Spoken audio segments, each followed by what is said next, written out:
በክረምት ከባድ ዝናብ እየዘነበ ብዙ አይነት ሰዎች እናገኛለን። የመጀመሪያዎቹ ልክ ዝናቡን ሲያገኙ ሮጠው የሚጠለሉ ናቸው። ይጠለላሉ። ከዛ በኋላ ዝናቡ እስኪያቆም የሆነ ሱቅ ዳር ቁጭ ይላሉ። ህይወትም ላይ እንደዚህ የሆኑ ሰዎች አሉ። ይሰራሉ አላማዬ ብለው ይወጡና ነገር ግን ቻሌንጅ ሲቀጥማቸው የሆነ መከራ የሆነ ነገር ሲገጥማቸው ዳር ይዛሉ። መከራው እስኪያቆም ድረስ የሚጠብቋሉ። ሁለተኞቹ ደግሞ አማራጭ ያላቸው የተወሰነ ትንሽ አማራጭ ያላቸው ዣንጥላ ይገዛሉ። ዣንጥላቸውን ይዘው ላጥላጥ እያሉ ይሄዳሉ። ትንሽ ገቢያቸው ከፍ ያለ ደግሞ መኪናም ይዘው ተጠልለው እዛ ቦታ ይደርሳሉ። ዳሃ ከሆንክስ ነው ጥያቄው። ዳሃ ከሆንክ ደግሞ ምንም የለም አይደል? በስብሳ ተጓዘው በቃ ያንን አላማህን አሳካው።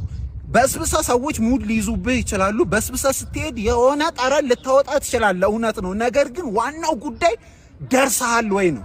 ልክ ስትደርስ ሰው ሁሉ ቆሞ ያጨበጭባል። ለምን ደርሰሃል? በመኪናም ደረስክ፣ በእግርም ደረስክ፣ በዣንጥላም ደረስክ። ዋናው የህይወት ቁም ነገር መድረስ ነው። ተጓዘው፣ በስብስ ተጓዘው ዳሃ ከሆንክ